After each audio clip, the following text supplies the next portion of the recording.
Lost everything she had. In our little town, everyone knows this story. Trust me, no one doubts it really happened, because we all saw it unfold with our own eyes. Two families lived next door to each other. Their daughters, Rachel and Ashley, had been best friends since infancy. They grew up together, sat at the same desk in school, and after graduation, both got jobs at the local dairy farm. A year passed, and Ashley got married.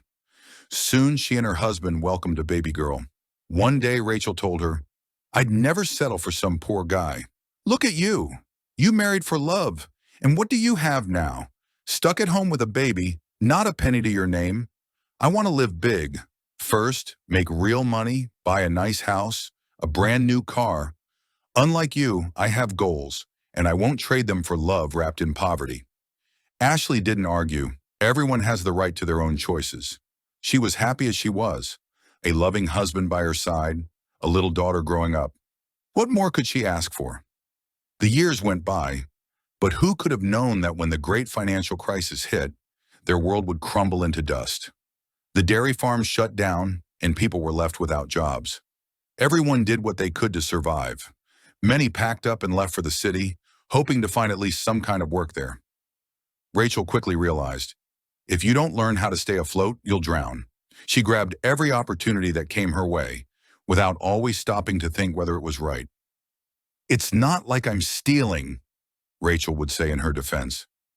But everyone saw how she tricked old Mrs. Grayson, their elderly neighbor, into signing over her house and everything she owned.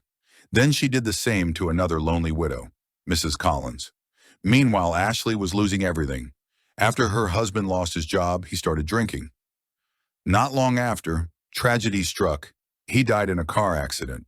Ashley was left alone with her little daughter. Money was painfully tight, and in the end, she had no choice but to borrow from Rachel. When the debt grew too large, Rachel came to her friend and said it was time to settle things. "Look, Ashley, it's just business. Let's put the house in my name. It'll be safer that way. You and your daughter can still live there, just like before." Exhausted and overwhelmed, Ashley didn't know what to say. At first, Ashley resisted with everything she had.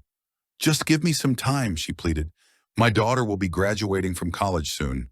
She'll find a job, and I'll pay you back every cent." But Rachel, sensing she might lose her prize, insisted on immediate repayment. She had kept every IOU Ashley had ever signed, neatly organized in a folder, sorted by date. All she had to do now was take her old friend to court. Ashley realized she had no choice. She was forced to sign the papers, handing over the house to Rachel. A few years later, Rachel simply threw her out, leaving her with nothing but an old trailer on the outskirts of town, barely livable, with no proper heating or running water. The only small comfort Ashley had was knowing that by then, her daughter had grown up, finished her education, and moved north to another state. There, she got married and settled down. Of course, she and her husband had invited Ashley to come live with them many times, and even his family was happy to take her in. But by then, Ashley's health had already been broken, both physically and emotionally. And after what Rachel did to her, it was as if she aged 10 years overnight. She simply couldn't believe that someone she had known since childhood could betray her like this. But what could she do? Ashley didn't want to be a burden to her daughter. And more than that, she couldn't bring herself to leave the place she called home, the little town where she had spent her entire life, where her loved ones lay buried in the cemetery. One day she gathered her courage and went to see Rachel, but Rachel wouldn't even let her step inside. So Ashley just looked her straight in the eye and, in a quiet, steady voice, said, "For all the evil you've done, I curse you and your entire bloodline, down to the third generation. You will never know happiness. Your life will end in loneliness and poverty." Then she turned and walked away. She headed toward the river and was never seen alive again. A few days later, the local sheriff found her body. She had drowned. They say that sometimes her shadow still lingers by the river. People have seen her looking as real as ever, walking down the familiar path toward the water before vanishing. If anyone dares to speak to her, she doesn't respond. She doesn't see or hear them. She just keeps walking forward, her eyes locked on the river. I saw her once too, from a distance, but that was enough to stay with me for the rest of my life. And what about Rachel? They say everything she had built crumbled to dust.